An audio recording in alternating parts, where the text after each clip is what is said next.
big Guardians of the Galaxy fan. Before we get into this, I just want to say that the first half of this is going to be completely spoiler free. I will let you know exactly when I go to talk about spoilers, but I fell in love with this movie. I ended up seeing this 3 times in theaters. I got a totally legal copy on the internet before it was available to be purchased. This way, totally legal, and I used to watch the crap out of it. I had it on my laptop, I had it on my iPad. I was in school at the time. I remember I'd be doing my forensics lab, so I'd be like examining a bunch of bones, and I'd have like Guardians of the Galaxy just up on my iPad as I'm like looking through all of these dead people remains. So when the second one was coming out, I knew it was going to be top priority, #1 to be seeing it. So I drove to my hometown, which I do every time really good movies come out, and Guardians of the Galaxy was definitely one of those things that had to be added to the coveted list of this is worth my time to drive to a different city to see so I can have reserved comfortable seating in a theater that doesn't suck. I'll definitely be seeing it again though, and like for future viewings I'll just watch it in the theater here, but for that first initial viewing, I wanted to be able to walk in, no stress, know I was getting a good seat, so I could just sit down and focus on the movie. I even got one of these super awesome cups with a StarLord topper, and I may or may not have acquired this extra rocket cup topper. Again, totally legally. But if you're gonna take some time to actually just do like a little bit of review of it, so a lot of people's first question is it as good as the first one? And my immediate answer to that is no, but I feel like some people might end up liking it more than the first one. I would honestly say though that they're on par. This one really kind of came out of nowhere, as I didn't really know what to expect from it. The trailers kind of had me a little bit nervous. So I think because this one kind of took me by surprise so much, the obsession level was a lot higher, but this one was still really good. I think that they're very similar and on par movies, and for a Marvel sequel where a lot of times they kind of fall flat, like Iron Man 2 kind of sucked, Avengers 2 kind of sucked. But in terms of just like a regular ass Marvel sequel, I would say that Guardians of the Galaxy Volume 2 is definitely one of their strongest, if not their strongest. In terms of comparing both of them, they both have like the similar humor. I think the second one deals with a lot more serious issues, but it does it in such a good way. There's a lot of really emotional moments. A lot of people were worried that they might kind of just like run with the Rocket show a little bit too much, or run with the Groot show because everybody thought he was so adorable, but they really did a great job balancing those characters out. I don't think they jumped in on either of them. I think they gave them the right times to shine. They gave them good character development. Groot's obviously like in baby form, but they dealt with that so well. And there were so many just genuinely hilarious moments with Groot, but it never seemed like they were trying to over-focus on him. It was always good. It was used in the right ways. It was used in the right places. Rocket deals with a lot of really awesome character development, so that is very nice. It looks like they're gonna be setting stuff up for future installments with him. He still gets a lot of good jokes. He has a lot of funny moments, but he does definitely have a little bit more character development going on there. Drax gets tons of character development, and you get a good amount with Gamora as well. I think they used Mantis incredibly well. I loved Mantis's interactions with Drax, and vice versa. I think they really gave Drax even more of a chance to shine in this one. I feel like Drax in the first one had some really nice lines that people identified with, and I know that he really spoke to like autistic communities and anybody with severe social disorders. Really connected with Drax as a character, so I'm glad that they continued to use him. They used him a little bit more, and they didn't pander. It wasn't like one of these things where they went so far in that direction.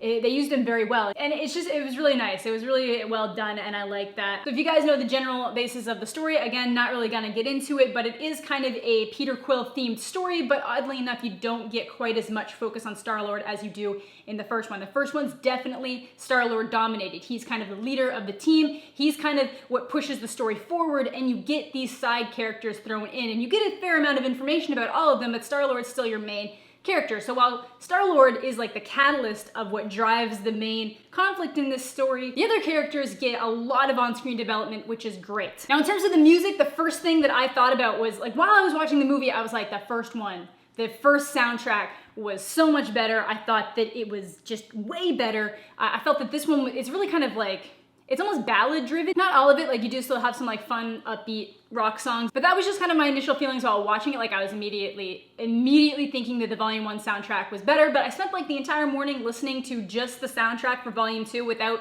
it in the movie scenario, and I thought it was a lot better. I was like dancing around all morning, had a great time. There are still a lot more like ballad driven songs. You know, like when the first one at the very end, when it starts playing Ain't No Mountain High Enough, like that just hits you.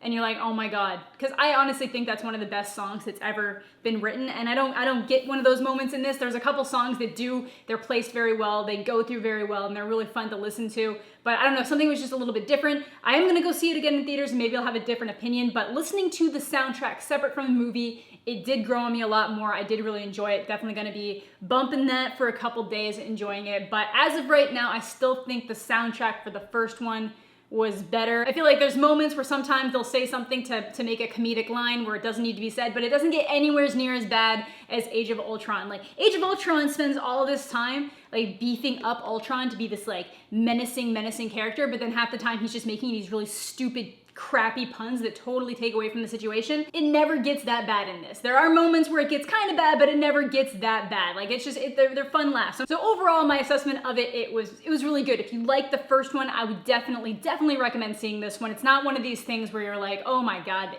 ruined the franchise. If anything, I thought that it looked better than the trailers made it out to be. I like the villain, I like the conflicts. There was a bunch of different conflicts with different characters, and nothing ever seemed like it was overpowering the other. I liked kind of like the centralized conflict that everybody's kind of pushing towards. I like how it sets up for other movies. And there were like 3 post-credit scenes. Some of them were just funny, some of them were for future movies, some of them were to set up future things. It was freaking great. And I always like taking the time to highlight movies that deal with that many different themes, characters, and developments well. Like the first Avengers did it amazingly. This movie and the first one do it amazingly. It's an ensemble cast of characters that they still manage to give everybody their chance to shine, and everybody kind of comes together. Nobody really feels like they're being overshadowed like Suicide Squad, which I felt dealt with it terribly, absolutely terribly. Most of the DC movies deal with it really terribly. They're just like, how many characters can we throw in this movie without really taking the time to figure out how they need to be put in the story? This movie specifically, Volume 2, deals with so many different conflicts within certain characters, but still manages to make it all fit into the same theme and into the same movie. I would say that one of the centralized themes of this movie is just the concept of family. It's great, they deal with it amazingly, and definitely check it out. Now it's time for the spoilers. Spoilers from this point on. Spoilers. Click off if you don't want spoilers. If you haven't seen Guardians of the Galaxy Volume 2, click off this video right now if you don't want spoilers. Was that enough time saying spoilers to think if the people weren't looking at the screen, they would note that they're about to hear some potential spoilers? Do you think? What do you guys think? Is it time for the spoilers? Spoilers. I'm looking so close into the lens right now, I'm making myself uncomfortable. Spoilers. All right, we are moving on now into spoiler territory. I feel like I gave you guys ample time to click off. So like I said a minute ago, really centralized idea behind this movie, or centralized thoughts behind this movie, family. So if you guys have been paying any kind of attention, and especially in the first one, like pretty much the last line the Ravagers say and Yondu say before they fly away is, thank God we didn't deliver him to his father, that guy was a jackass. And because of that line, a lot of people are like, well, we all know who Star-Lord's dad is, ruler of the Spartax Empire. You know, Star-Lord is basically royalty, you know, his dad is the ruler of an entire planet. But James Gunn right off the bat was like, we're not doing that, we're actually going in a completely different direction, and so that people won't really know what to expect. So what they end up using is Ego, the living planet, played by Kurt Russell, which some people might hate, some people might not like that they use it in that way, but I thought it was a really nice addition and really let you know why Peter Quill was able to hold on to the Infinity Stone in the first movie without just immediately imploding. So I personally thought it was a really nice touch. It kept people on their feet so you didn't automatically have to assume or know what you were getting into. And then of course there's that whole conflict of the fact that, you know, like Yondu was the one who ended up raising him after his mom dies on Earth, so you had that whole conflict of this is your biological father and this is the person that raised you, and kind of realizing what that means and knowing that, you know, just because your situation wasn't perfect, just because you grew up wishing for one thing, doesn't mean that what you got wasn't exactly what you always wanted. And I know a lot of people that are dealing with the situations where either they've adopted children or they're adopted. This like really hit them really hard. And not in like a bad way, in a really good way, in a way that they were like, oh man, I feel like my position as an adoptive parent is being, you know, accepted, as being pushed forward as a very, very positive thing. And I guess like people are like literally like losing it. They're like, there's people in the theaters that were like, oh my God, I was losing it because this really rung so true with me. The idea that family doesn't always have to be blood, and that kind of goes through with all the characters. It's a great theme to push forward, and they do it in a way, they don't do it in a way that it's like pandering to you. They don't do it in a way that's like shoving it down your throat. And then again, this is a major spoiler, guys, so if you have just stuck around just for the sake of it, this is a major, major spoiler. When Yondu dies, I feel like that was the best use of a character death in any superhero movie. Or at least one of the best uses of a death in any superhero movie, especially in the Marvel movies. Definitely in any of the DC movies that I can think of immediately off the top of my head, because it meant something. It wasn't done just for the sake of doing it. It actually had a purpose. It was terrible, it was tragic, it was sad, but I feel like it was dealt with like very, very well. Told you that that was a really big spoiler. The whole scene with Groot trying to find the prototype fin for Yondu was probably one of the most the hilarious things I've ever seen in my life. Like, when he comes back with the toe. It was so much. And then speaking of that, the intro. The opening intro was just so good with like the Groot running around. I thought it was a great way to do the introduction. Kind of throws back to the original, you know, Peter Quill like dancing through the cave. Throws back to that. Really, really awesome. Like I kind of touched on, I don't think they used Peter Quill quite as much as they could have or should have. I get it, like it's so weird to have him being like the driving force of the conflict, but he still doesn't really seem to get much development until around the end. But again, I feel like that was more just a continuation of the stuff that we knew from the first movie. And I'm kind of, in one way, I'm glad they didn't over-focus on him, but I feel like there still could have been a little bit more done with him at certain points. But at the same time, I don't have any real complaints because I feel like all the other characters got just fantastic development. I've never been a fan of Nebula as a character, but they used her pretty well in this. I don't know why, I just really don't like the character.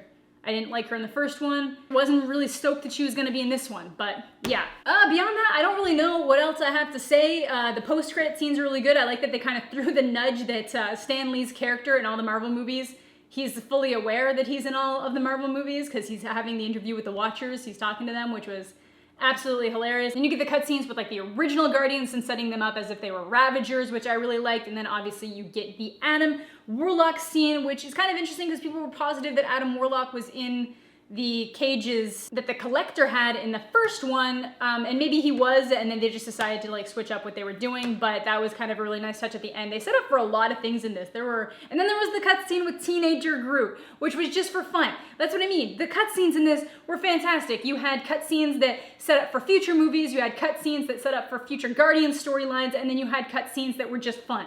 Just fun. It was so good. I was very, very happy with the way that they handled those end credit scenes and stuff. So if you guys are there, just stick around pretty much right until the end because there were so many different cutscenes. Yeah, that's pretty much all I have to say about Guardians of the Galaxy. I thought it was a fantastic installment into the series. I liked that it kind of had this overall driving theme of family, but not in a way that just shoves it down your throat, just kind of in a way that when the movie's done, you're like, oh my God, look what we've learned about ourselves today. Not like Fast and the Furious, which every second word out of somebody's mouth is family. For the family. It's for the family, fam. It's not like that. It's like, it's very well done, very well delivered as a subtle background overall theme while you're dealing with the centralized conflict of the whole story. And again, they put it together really nicely. Nothing felt like a mess. Nothing felt like it was too rushed. It left me super hyped for future installments. I love the Guardians of the Galaxy. I can't wait to see this again and maybe again after that. Very excited. I might see it again this weekend. If you guys have any specific questions about the movie, feel free to ask them down below. If you guys have any other thoughts or differing opinions, please let me know down below. Make sure to go see Guardians of the Galaxy in theaters. Get one of these fancy cups. Only take one cup topper though. Be a better person than me.